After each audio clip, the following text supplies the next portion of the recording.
Well, I've known Bill for 17 years, the entire time I've been at the Boys and Girls Clubs of Central New Hampshire. It's been my pleasure to know Bill Chapman for just about 15 years. We have served together for many of those years as members of the board of New Hampshire Public Radio.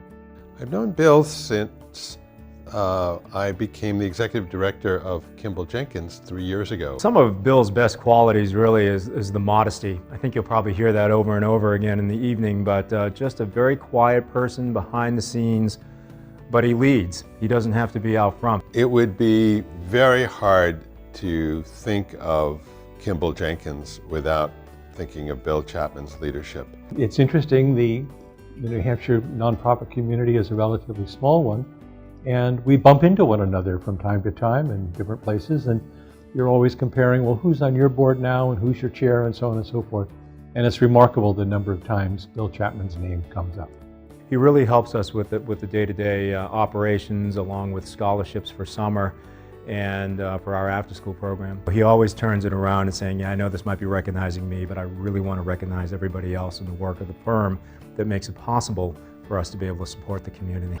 I think one of the things that strikes me about Bill, and I recall this from my very first meeting with him, is his kindness. And there's a twinkle in Bill's eye. In thinking about Bill Chapman and looking for a word or phrase that would sum him up, I had to go back to my New York roots and rediscover the word mensch, which is the Jewish word for man, but it means much more than that. It means somebody who takes responsibility for things, someone who is kind, someone who leads with his heart and head, but rarely with his ego. Oh, my best Bill story is when I went to him as part of the capital campaign for New Hampshire Public Radio to ask him for a contribution. Because here I was asking the premier donor seeker, if you will, for a gift. And for the first time in my life, and I'm a former campus president used to asking people for money, I was almost tongue-tied. But once again, Bill's kindness shone through, and he was just a wonderful person to work with. Bill, it's well-deserved, this honor of being the Chamber Citizen of the Year.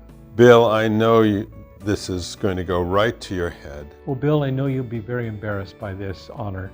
I'm sure that after this event, you will be unrecognizable to those of us who saw you as a quiet, refined gentleman.